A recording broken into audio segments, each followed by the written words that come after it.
Nicola Sturgeon's party has recorded a deficit of £320,000 according to accounts released by the Electoral Commission.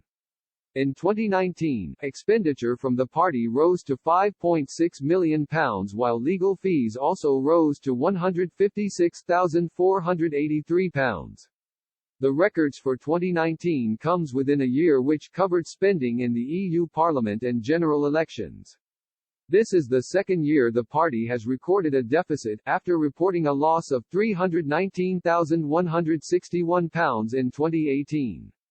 Overall, the party's income stood at £5,290,815, a rise from £4.7 million in 2018.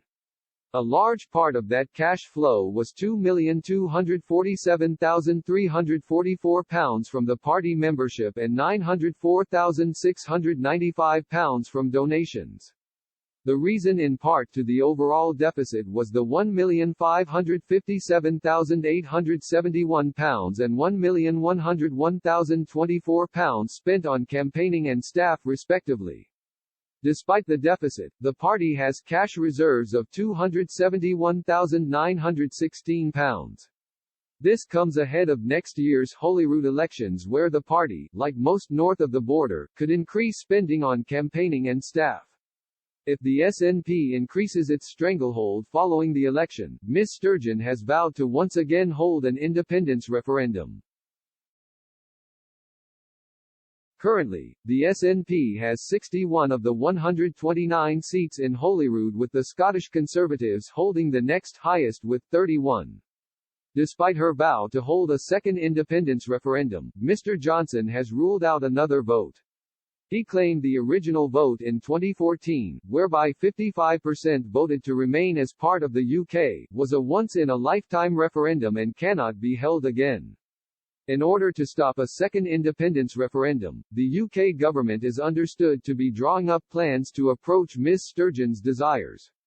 In a leaked document prepared by Hanbury Strategy, the Prime Minister was advised to approach the issue differently. The memo also claimed there is a vacuum of leadership within the unionist movement.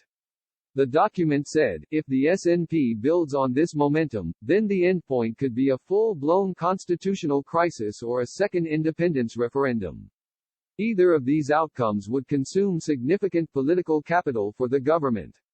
Another option would be to prepare a new constitutional plan ready to roll out in case of an SNP victory in May.